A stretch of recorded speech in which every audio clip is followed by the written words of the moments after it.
მოგესალმებით. My god. ნერვულად ვითომ კონცერტზე გავდივარ. ძალიან მაგარი ამბავი მოხდა, ტრაიპოდი ვიყიდე.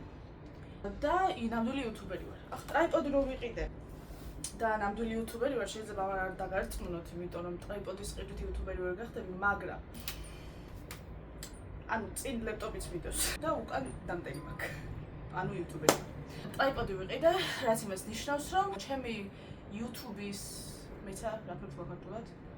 YouTube journey ქართულად როგორ იქნება? ჩემი იუთუბერული მოგზაურობა იწყება. მე ვფიქრობ, ტრაიპოდიც არაა საჭირო იმისთვის იუთუბერი რომ გახდე, მაგრამ რატომღაც სანამ ვიდეოების გადაღებას დავიწყებდი და სანამ მომინდებოდა საერთოდ ვიდეოების გადაღება, დარწმუნებული ვიყავი, რომ ამისთვის მჭირდებოდა მხოლოდ ტრაიპოდი. ბავშვობაში, მოიცა, ტრაიპოდი ვიყიდე, რაც მხოლოდ რატომ ვიყიდე ტრაიპოდი? აი, პოდი რატომ ვიყიდე და აი როგორც ვაბობდი, ვოცნებობდი ბავშვობაში, რომ მქონოდა ტრაიპოდი. ჭიმა გამომშრა. ვოცნებობდი ბავშვობაში, რომ მქონოდა კამერა და გადამეღო ფოტოები. ეს იყო ჩემი ოცნება. მაგის გარეშე ჩავთვალე, რომ მე იუთუბერი ვერ გავხდებოდი და უბრალოდ ძალიან მომწონს. გამოვწერე თემოდა 40 ლარად. მეცა მე რა მიზერია. აქვეა ტრაიპოდს ქართულად. ტრაიპოდს ქართულად რა ქვია, არ ვიცი. აი, ჩემი რა? იმედი ამ კამერაში ჩანვარ, თუ რა ჭკვიდან არ. ხო და ქართულად რა ქვია ტრაიპოდს არ ვიცი, არ დამიგუგლავს ტრაიპოდს რა ქვია, მაგრამ მე ვუწოდებ ტელეფონის დამჭერს, იმიტომ რომ ეს ტრაიპოდი ამ წუთას იჭერს ჩემს ტელეფონს. სწორედ თუ კამერას დავაჭერინებ, მაშინ ის იქნება კამერის დამჭერი.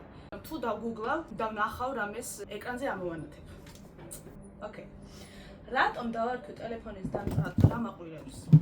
ანუ რა მაყვირებს და მიკროფონი არ მაქვს და ფანჯარა ღია.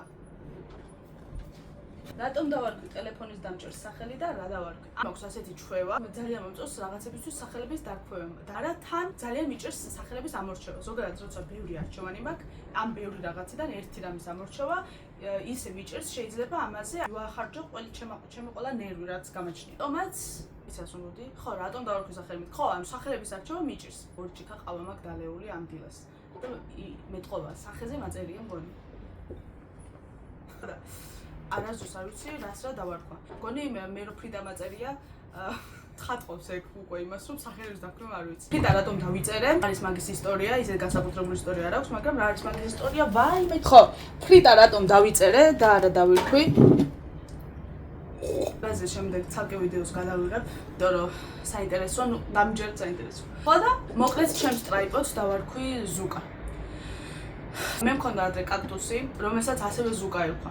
და მაგ კაქტუსს რა ბედი ეწია კაცმა იცის. ამ კაქტუსის ხსოვნის საპატივცემულოდ ტრაიპოდს დავარქვი ზუკა. შეიძლება სისულელეა, როცა უსულოსაგან სახელს არქმევ, მაგრამ ეს ტრაიპოდი ჩემთვის იმდენად საოცნებო ნივთი იყო და ისე მინდოდა რომ მქონოდა, რომ ჩამოვიდა. ვაიმე, ესე ხოცავენ. ანუ ჩემი კატები ერთმანეთს ხოცავენ. რომ ჩამოვიდა ჩემი ტრაიპოდი, ისე შეგრძნება მქონდა, რომ რაღაც ძველი ნაცნობი ჩამომივიდა და ისე მივიღე ოჯახში და სახლში როგორც მივიღებდი ძველ ნაცნობს. რატომა ტრაიპოდი საოცნებო, მაგრამ თან საშიში. ეს საინტერესოა. ახლა რატომ ჩემი პირადი გამოცდილებით ტრაიპოდის საშიში, იმიტომ რომ ახლა რაღაც შავი ნივთი დგას, ტელეფონი უჭირავს და ამ ტელეფონს მე ველაპარაკებ. იმიტომ რომ ტელეფონი ჰაერში არის, კამერა დგას, კამერა გიყურებს და ძალიან საშიშია კამერა რო გიყურებს. გუშინ კამერის წინ რომ დავდექი, ხმავი რა მოვიღე, გადავიღე უამრავი ვიდეო და ყველა ვიდეო იყო B-roll. A-roll-ში ასულაპარაკობ, კამერას ასულყურებ. ყველას თუ არა, ბევრს მაინც უნდა რომ დადგეს კამერის წინ და ილაპარაკოს და ვიდეოები ატვირთოს და ისე ატვირთოს ეს ვიდეოები, რომ არც თავი შეირწმუნოს და არც სხვაებში არ თვითონ, რომ არა ამარტივი. კამერის წინ დადგე და რაღაცები ილაპარაკო. ართული. მე პირადად ძალიან გამიჭირდა. ახლაც ძალიან მიჭერს და ბოლო კითხვა ასე მიწერია. ნახეთ როგორ მიწერია. როგორ დავძლევ შუაიმე მედია ჩანს. არა მე თუ ჩვენ ვარ ის წერვით. როგორ დავძლიო შიში მეთქი და უამრავი კითხვის ნიშანი. რა ვიცი როგორ დაძლია ხალხმა რაღაცების შიში არ ვიცი, მაგრამ ბანალურად და ძალიან გაცვეთილად ვეცდები რომ მე შევეძლო ამ შიშს. თვალებში უნდა ჩავხედო. თუ დაიძლევა აქ შიში, რა ხო რა?